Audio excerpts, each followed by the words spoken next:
Hey, what's up, guys? John here. I built my social media following based on real estate investing, developing, showing properties, showing work that I was doing. And then I kind of pulled back in a very big way March of 2020 when I was looking at what was going on, seeing that in Los Angeles specifically, that big curveballs are going to be coming for property owners. And I talked very vocally about this on this channel, saying that investors need to be very, very cautious. But it's not just going to be Los Angeles.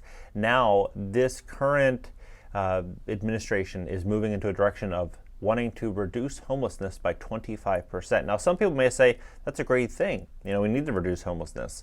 But what does this actually look like for investors, for landlords, for property owners, for real estate speculators, and people that want to get in the business of owning property and renting out these properties? I believe we're going to see a very, very, very big change coming for landlords nationwide. And currently, we are looking at these 5 locations. The first is Chicago, Dallas, Los Angeles, Phoenix, and Seattle, as well as all of California. Now, these locations are moving into a very, very big direction towards combating inequality and all these words, right? Here's what's going on. I'm going to walk you through it. By the way, hit the like button if you are a real estate investor or simply an American and you want people to know what's going on in the housing market and the economy. YouTube will share the content. And if you want to fix your credit so you can invest in distressed real estate, potentially do a balance transfer, get out of debt, maybe even get funding for a business, we would love to help you fix your credit at greatcreditfast.com. That's greatcreditfast.com, or give us a call 561-430-5900. Take a look at this. Listen to what Gavin Newsom said. When this pandemic ends, and it will end soon, we're not going to go back to normal, because I think we all agree normal was never good enough. Normal accepts inequity. So it says normal accepts inequity. We are not going back to normal. What does that actually mean? Inequity means that there is a large gap between the haves and the have-nots, and that they need to essentially remove that gap so that there is no more inequity and everyone is at one equal playing field. However, most wealth, most passive income and cash flow through property is generated from landlords, from investors, and from families that have purchased these properties. So what this communicates to me, especially when we look at Karen Bass, the new mayor of Los Angeles, on her first day of office, she moved into a direction of combating homelessness. And all this kind of connects. So I'm going to connect the dots. Today, as her first day in office, Mayor Karen Bass declared a state of emergency on homelessness and activated the city's Emergency Operations Center. The declaration recognizes the severity of Los Angeles crisis and breaks new ground to maximize the city's ability to urgently move people inside. My mandate is to move Los Angeles into a new direction. New direction, not going back to normal, because of inequity. This is the direction.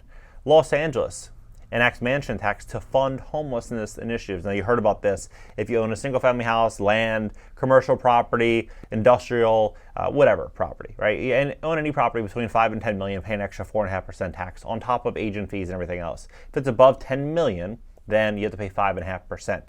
Now, what that looks like on a $10 million piece of land is probably a $1.3 million in cost just to sell. But what's fascinating is there's an exemption. You can be exempted from this if you're a nonprofit entity or you are a state agency, right? Or if you are assisting with the homelessness crisis. It says community land trust, limited equity corporations may qualify for exemptions under the subsection without demonstrating a history of affordable housing. So you get to have a competitive advantage against other property owners if you are, quote unquote, assisting with the affordable housing. Now, how much is affordable housing and what does this look like? $600,000 per unit is what they are currently quoting. And so in a place like California, there's 115,000 people in California that are homeless, which is pretty crazy because in America they're saying about 233,000. So about 70% of all homeless people in America are living in California. And so they want to reduce that number by 25% in the next 2 years, 2.5 years. And that would look like this: 28,750 people they'd want to remove from being homeless.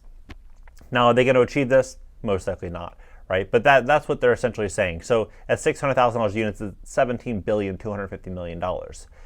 in cost. Now that's if they're building new. What I personally believe is going to happen is I believe they are going to be moving in a direction where they are making things very, very, very challenging for landlords, and the state's going to start acquiring these properties.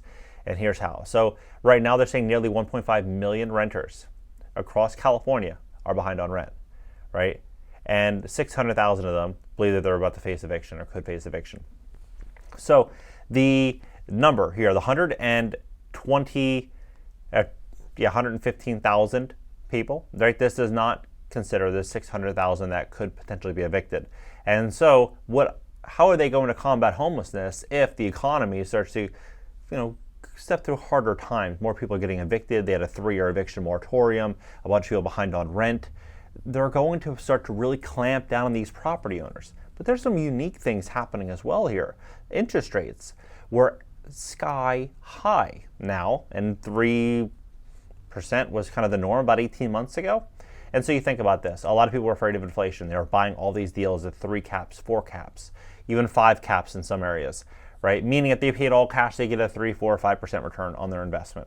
If they paid all cash, they don't pay all cash. Most of them put 30% down or 40% down and get a loan and finance it. And so what does this look like? It looks like a lot of these people are barely surviving. And so as we step into an environment with higher interest rates, these commercial properties that need to refinance are not going to be able to refinance. They're going to be stepping into big problems. And if the incomes of their buildings are getting absorbed by a lot of new policies that potentially could be coming down the pike, this is going to be a situation in which we're going to see a wave of defaults and delinquencies, way worse than most people's imaginations. As of now, about $2.5 trillion in these commercial loans nationwide have to get refied in the next 2 years. So we start to look at this. I mean, here's what they said today. This came out an hour and a half ago. Exclusive. Biden administration unveils initiative to combat homelessness in 5 U.S. cities and California. 5 cities and the state of California are getting tailored support from the federal government to reduce homelessness under a new initiative White House described as USA Today. The administration is sending a federal official into each community for up to 2 years to help cut red tape and better access federal programs. Right, this came out today. The cities, Chicago, Dallas, LA, Phoenix, Seattle, along with California, are home to half of the nation's homeless population. Now, am I saying real estate's a bad investment? No, I love real estate. But if I were to get in real estate in California, it would be to buy it, develop it, and then sell it to someone else that wants to manage it and wants to deal with the state. It would not be to be a manager in the state of California, especially under this new direction. Over the course of a year, more than 1 million individuals and families experience homelessness in the United States, and many more are at the risk of homelessness, according to the administration.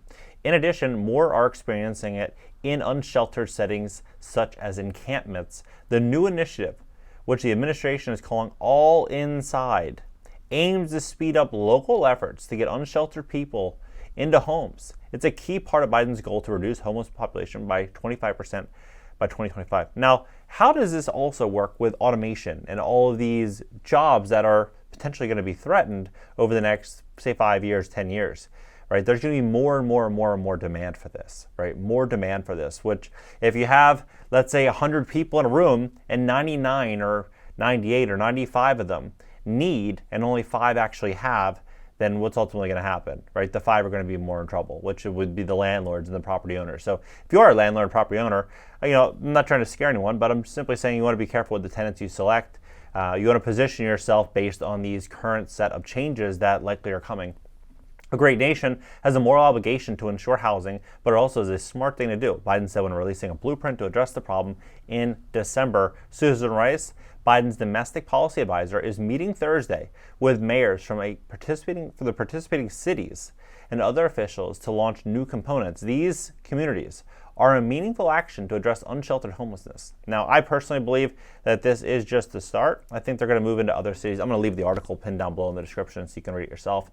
But I think they're going to start with these 5 cities and California, and then it's going to probably go to other locations such as New York City seems like an obvious one, Boston seems like an obvious one, Philadelphia. They're going to move into these easier locations. Like I would have thought that they would have chosen other cities, but Phoenix, for example, I would not have guessed would be on that list right out of the gate. Now, Chicago, sure. Dallas, that's Texas, right? You have Texas and Arizona. These two states, people thought that they're much more, their investments are better protected there, but they're both stepping into this new change all at the same time alongside California. What do you think about this? I'm kind of curious, how does this all play out? I do believe real estate is an incredible investment. You just have to be very, very cautious about policy changes coming into your market and paying close attention to what's really going on in the economy to position yourself for potential headwinds that could be coming. If you'd like to fix your credit, we'd love to help you at greatcreditfast.com. And by the way, also I just ordered all of my equipment for my call-in show. Should all be set up hopefully on Monday morning.